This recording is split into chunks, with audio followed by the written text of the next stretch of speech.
Bom dia, pessoal! No programa de hoje, vamos entrevistar a renomada cientista, Prêmio Nobel de Física, Julia Gutenberg, que está lançando seu vídeo da série A Física e o Cotidiano. Doutora Júlia, é uma grande honra recebê-la aqui. O prazer é todo meu, Cris. Sou uma telespectadora assídua do seu programa. Conte-nos um pouco sobre o seu trabalho. Este é o segundo volume da série de vídeos que eu estou produzindo. E com os ótimos resultados do primeiro documentário, eu achei que eu poderia dar continuidade ao projeto. O documentário anterior abordava a eletrostática, e como seu conteúdo é muito rico, a gente decidiu dar continuidade ao tema. Temos aqui um trecho do seu novo trabalho, que trata justamente de eletrodinâmica. Eu começo explicando ao telespectador um conceito muito simples de corrente elétrica. Corrente elétrica é o deslocamento de cargas elétricas através de um meio condutor. Matematicamente, ela é obtida dividindo a quantidade de carga que atravessa determinada área pelo tempo necessário para isso. É através da corrente elétrica que a energia flui da fonte energética até um aparelho eletroeletrônico, como um videogame, por exemplo.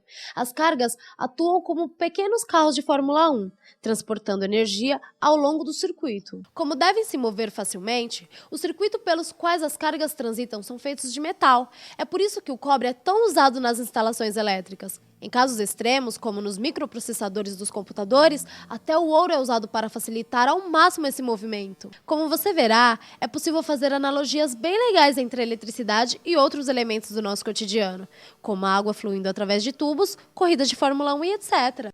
Então, a escolha de uma corrida de carros não foi aleatória? Não, de forma nenhuma. O circuito de uma Fórmula 1 guarda diversas semelhanças de um circuito elétrico. Para começar, ambos os circuitos são fechados, isto é, o movimento ocorre ao longo de um caminho fechado. Tanto os carros quanto os elétrons procuram sempre o melhor caminho, aquele mais desimpedido e de fácil acesso. Outra coisa, carros e elétrons se movem sempre no mesmo sentido, e se os carros precisam abastecer periodicamente para continuar o seu trajeto, as cargas necessitam de energia para continuar circulando pelo circuito. Muito interessante! Mas não ficou clara a analogia da eletricidade com a água. Você poderia detalhar um pouco mais? Claro! Ela, inclusive, facilita bastante a compreensão da eletrodinâmica. Observe, a água flui através de canos e tubulações. As cargas fazem o mesmo, só que no interior de fios e cabos elétricos. Para ver movimento de água, deve existir uma diferença de altura ou de pressão.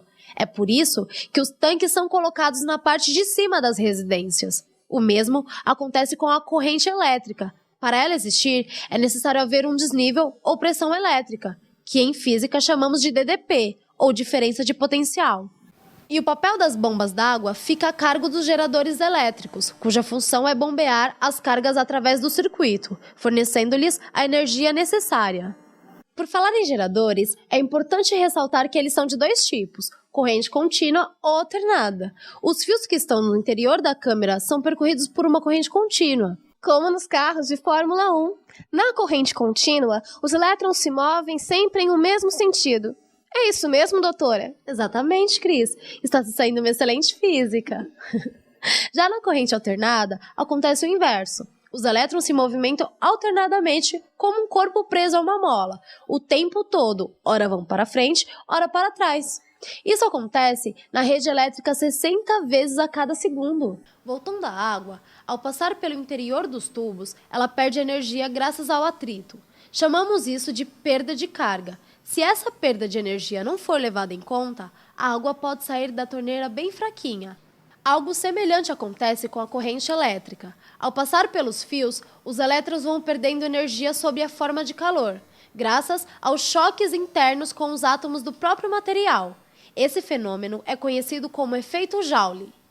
Evidentemente, a corrente elétrica dependerá da resistência elétrica que o material oferece ao movimento das cargas, bem como da DDP aplicada. A lei de Ohm diz que quanto maior a tensão aplicada, maior será a corrente que vai circular pelo condutor. Essa lei é descrita por uma equação muito simples. A DDP entre dois pontos é igual ao produto da corrente pela resistência elétrica entre eles. Ou ainda, corrente é igual à voltagem dividida pela resistência. Note que se a DDP não mudar, quanto maior a resistência de um trecho, menor será a corrente que circulará através dele. Doutora Júlia, Você poderia falar um pouco mais sobre resistência elétrica? Claro, Cris. A resistência elétrica é uma propriedade da matéria e reflete a sua estrutura interna. Os condutores oferecem pouquíssima dificuldade à passagem da corrente, isto é, possuem resistência elétrica muito baixa. Seus melhores representantes são os metais. Os isolantes, por sua vez, são materiais que dificultam ao máximo a passagem da corrente, oferecendo uma elevada resistência elétrica. Borracha, plástico e madeira são alguns exemplos. Existem ainda os semicondutores e os supercondutores, mas isso é assunto para outra entrevista. Tamanha sua importância. E quanto aos choques elétricos, doutora? Que dica você daria para o nosso telespectador evitar choques? Bem lembrado. Devemos ter muito cuidado ao lidar com a eletricidade. Nosso corpo, apesar de uma certa resistência elétrica, fica bastante vulnerável quando estamos molhados ou descalços. Toda a corrente elétrica deve retornar à Terra, que funciona como um grande reservatório de cargas. Ela sempre vai de um ponto a outro, procurando o caminho mais fácil, de menor resistência. Durante um choque, esse caminho pode ser inofensivo ou fatal, a depender da intensidade da corrente e do que ela encontra pela frente. Se uma corrente intensa passar pelo coração ou pulmões, paradas cardiorrespiratórias ou até a morte pode ocorrer. Portanto, é preciso ter muito cuidado quando o assunto é eletricidade, principalmente no manuseio de chuveiro elétrico, de instalações elétricas e aparelhos eletroeletrônicos. Somente um técnico profissional está habilitado a fazer manutenção com segurança. Lembre disso. Doutora Júlia Gutenberg, foi um enorme prazer conversar com você. Espero recebê-la em nosso programa outras vezes. E eu espero voltar muitas vezes, Cris, trazendo o olhar da física e o cotidiano. Hoje vamos estudar a eletricidade. Sabemos o quanto a eletricidade é vital para a nossa vida, da forma mais básica, já que os próprios átomos que compõem nossos corpos são unidos por forças elétricas. Agora, veremos uma demonstração de exemplos rotineiros acerca da eletricidade. Primeiro, vamos entender como funciona um capacitor. Os capacitores são reservatórios de cargas elétricas, podendo liberá-las quando necessário. Basicamente, são formados por duas ou mais peças de metal separadas por um isolante. Vejam agora como funcionam na prática os capacitores. Observe o aparelho de TV ou de som da sua casa. Notou que ao desligar sua TV, o LED vai se apagando aos poucos? É porque os capacitores daquele circuito armazenaram energia durante seu funcionamento e agora estão devolvendo-a sob a forma de uma pequena corrente elétrica. Os flashes da sua máquina fotográfica também funcionam por conta dos capacitores. A carga acumulada é liberada rapidamente, produzindo a potência necessária para desencadear o forte brilho do flash. O mesmo ocorre na fonte de alimentação dos computadores. Os capacitores também podem ser usados em circuitos de sintonia e de filtragem, como nos rádios e televisores. O estudo da eletricidade começa com a eletrostática. Vamos explorar um pouco mais essa área. A eletrostática estuda os fenômenos relacionados às cargas em repouso. Você pode observar em sua própria casa ou na casa de amigos vários exemplos práticos da eletrostática. O acendedor de fogão é um deles. Ele funciona graças ao efeito piezoelétrico que ocorre quando determinados elementos, como o cristal de quartzo, são pressionados gerando cargas elétricas. Isso é o que acontece quando movemos a haste móvel do aparelho e vemos uma pequena centelha saltar da sua extremidade. Outro exemplo é um fenômeno natural bastante conhecido, admirado e temido, fruto da eletrização por atrito e indução. Estamos falando, é claro, dos relâmpagos. Relâmpagos são descargas atmosféricas decorrentes da eletrização por atrito das nuvens com o vento. Pouco a pouco, a base da nuvem vai se carregando e, ao mesmo tempo, induzindo uma carga contrária no chão, árvores ou construções diretamente abaixo dela.